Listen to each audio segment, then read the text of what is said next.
peace, love.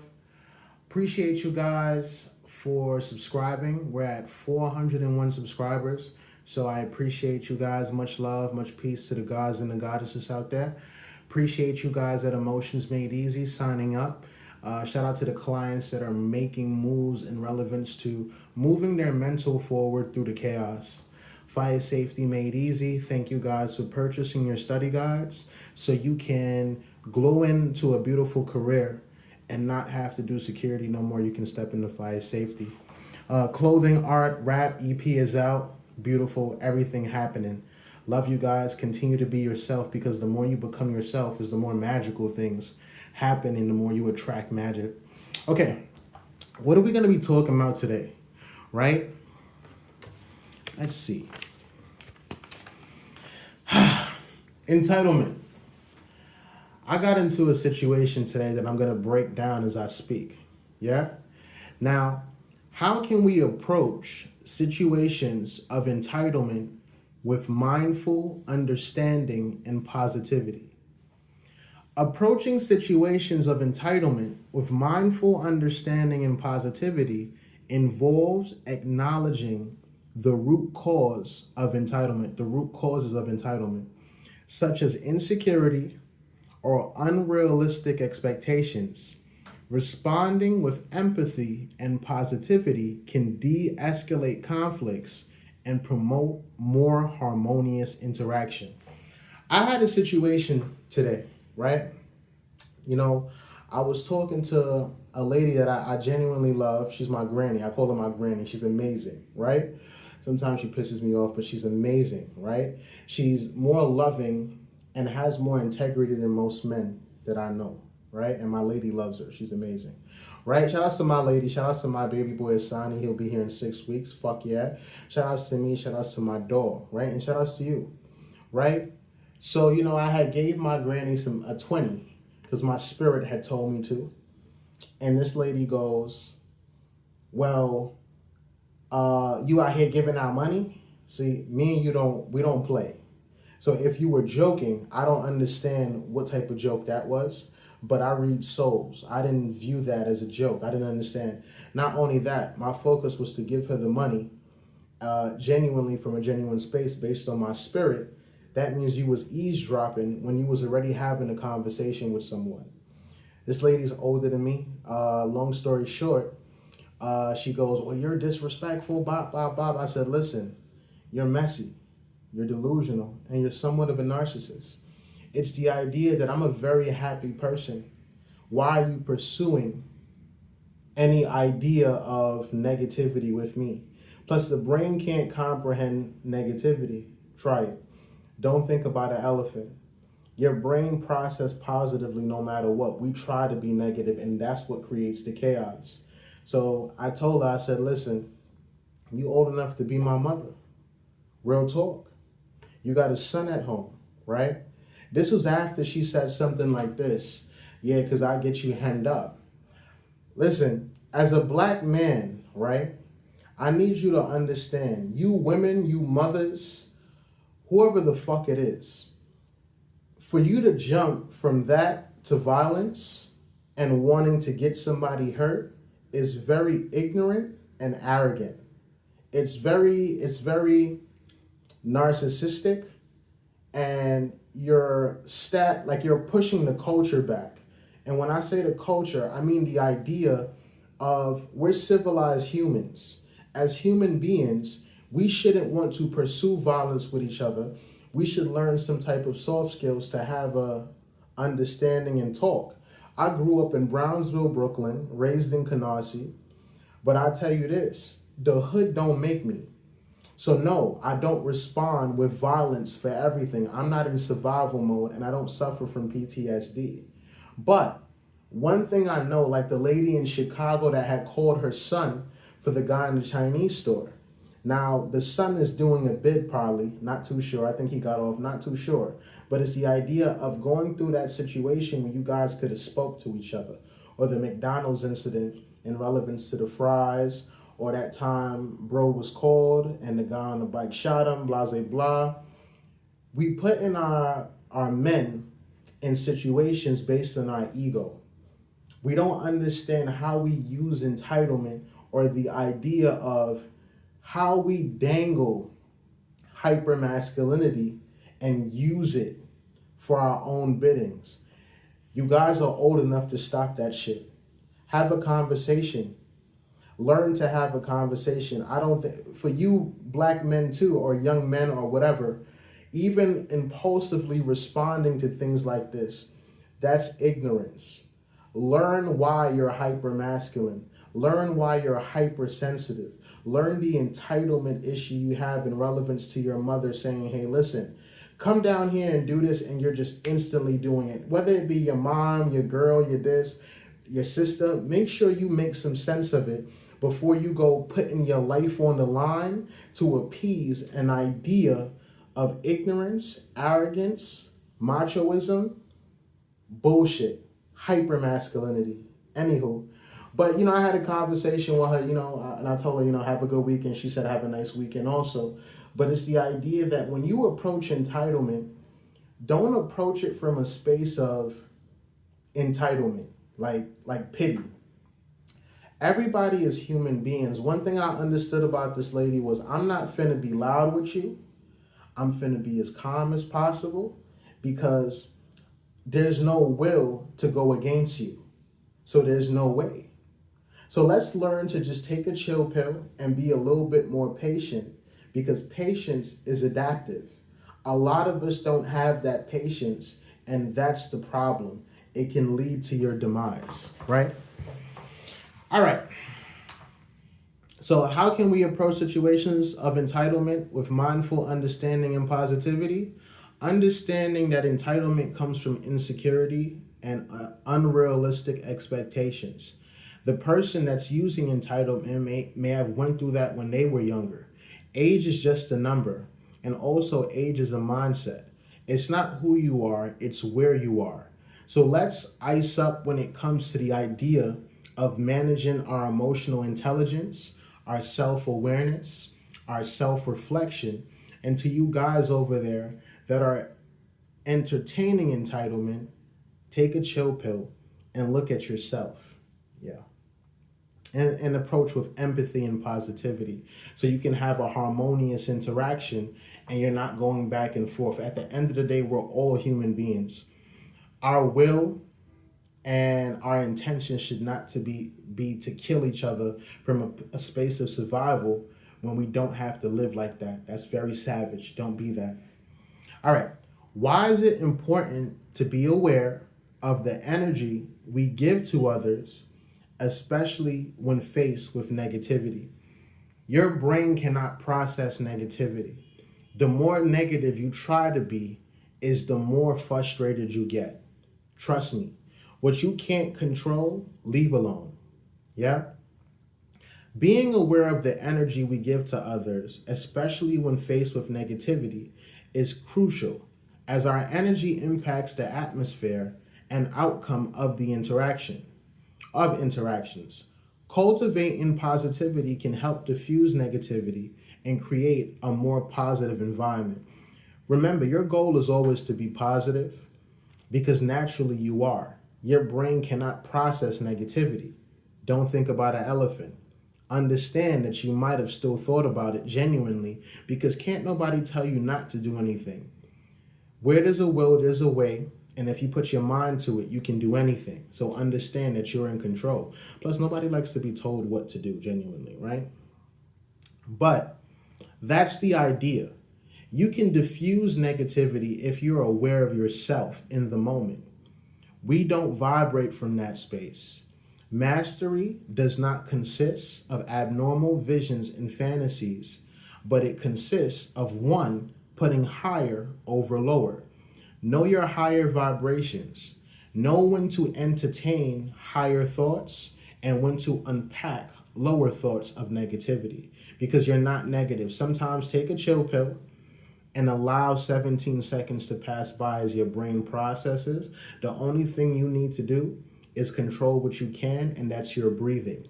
Focus on your breathing as your mind does what it do, and trust fall into your spirit.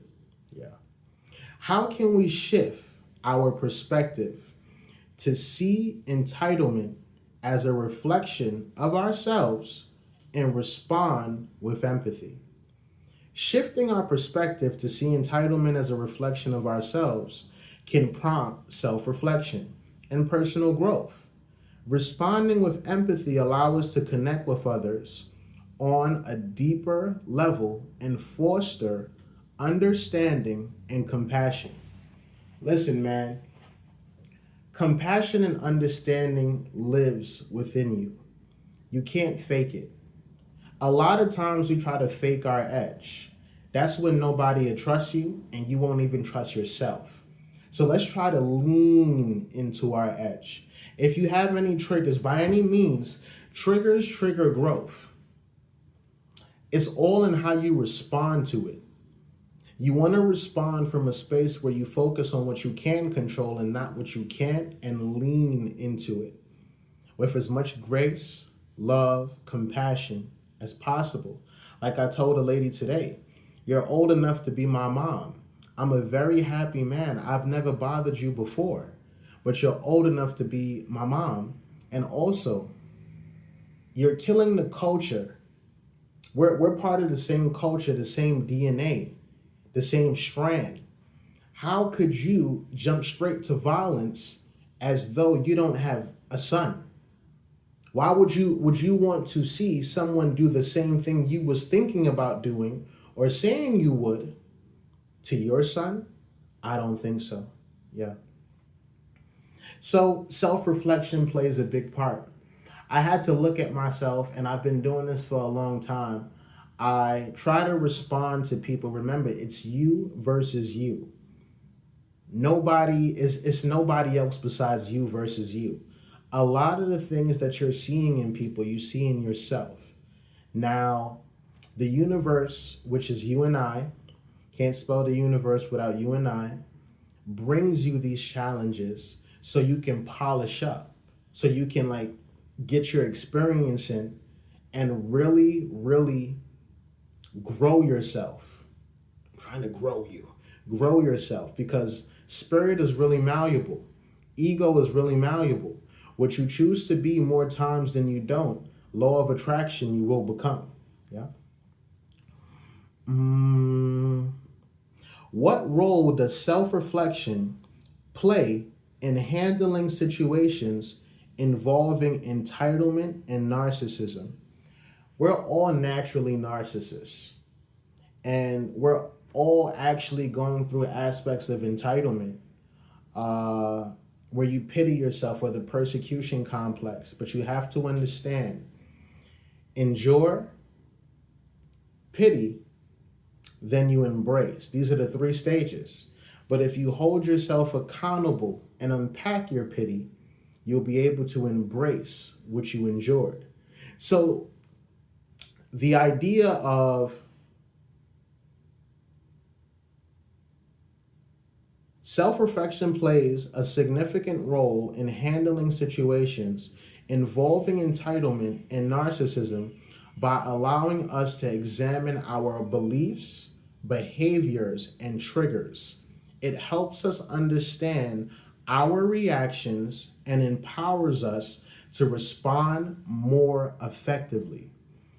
Everything is mental telepathy. I stopped having issues and seeing people on the train that were grilling me and mad at me when I stopped being the motherfucker grilling me and being mad at me. You're only seeing what you're attracting. You're only seeing what you're being. So self-reflection is a very, very big thing, because we have to understand it starts with you. Okay? It starts with you. If you're seeing narcissists, you're seeing people that are entitled, what are you doing? This is where we're coming to now. What are you doing? I asked myself, that's why I handled it with grace. Because my whole thing is this. My integrity doesn't get shot because I'm triggered. Nah.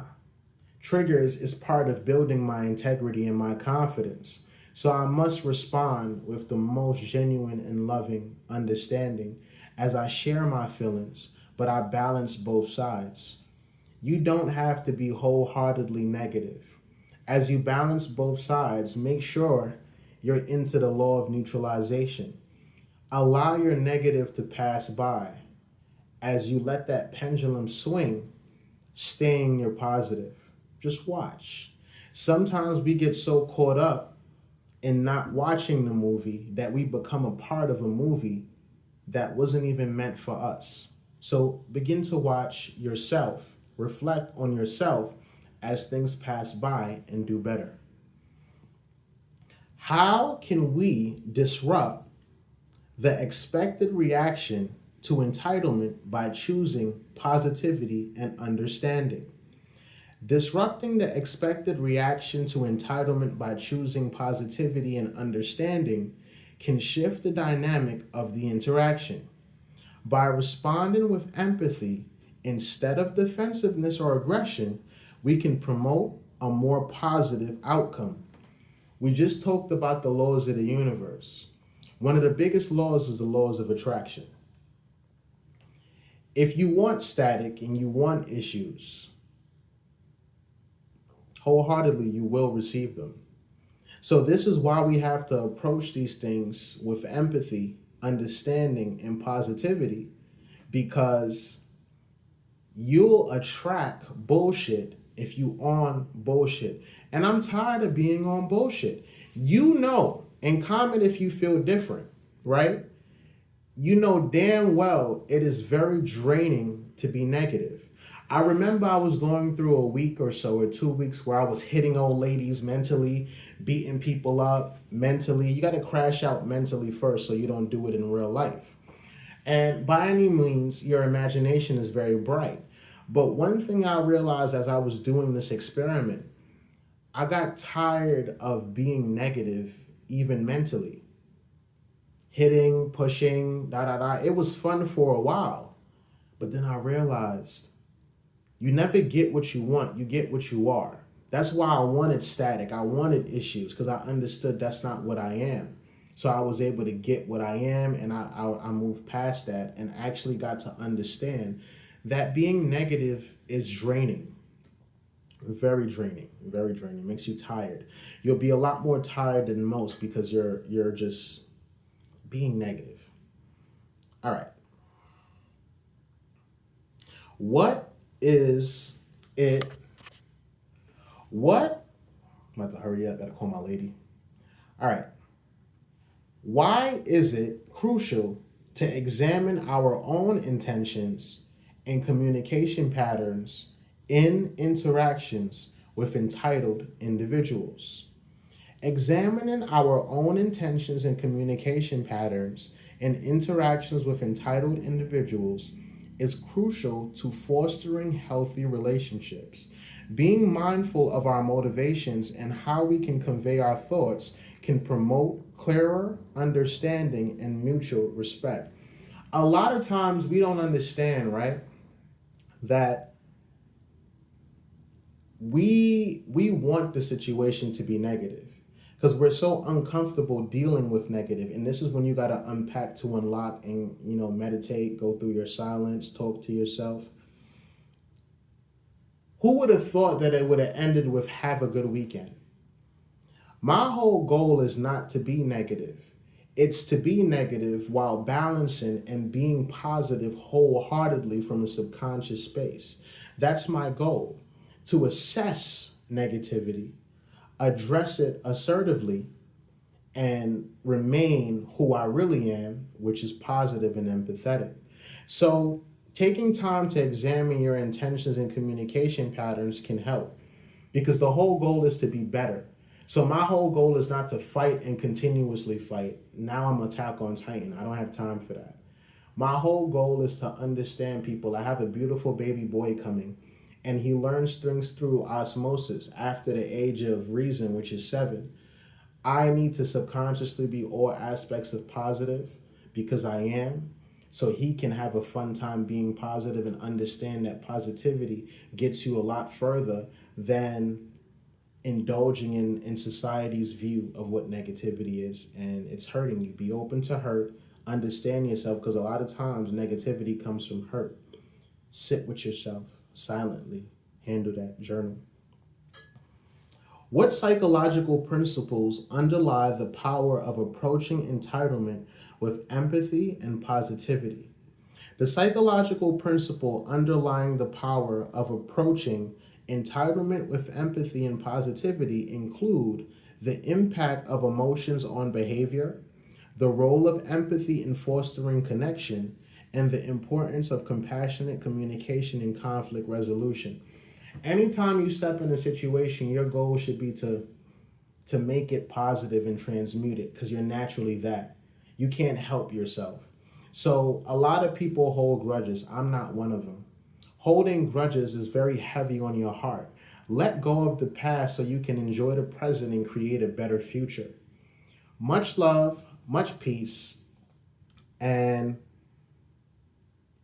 take your time to understand your emotions and how it impacts your behavior subconsciously. Take some time to understand the role of empathy in fostering connection. You can relate to people. Y'all don't have to be the best of friends. But when we talk about us as a human race, human nature, just a human race itself, we need to change the way we interact and engage with each other and pursue aspects of togetherness, because united we stand, divided we fall. This is real shit. We've gotten too used to separation, and we need to cut that shit out. Don't be a politician.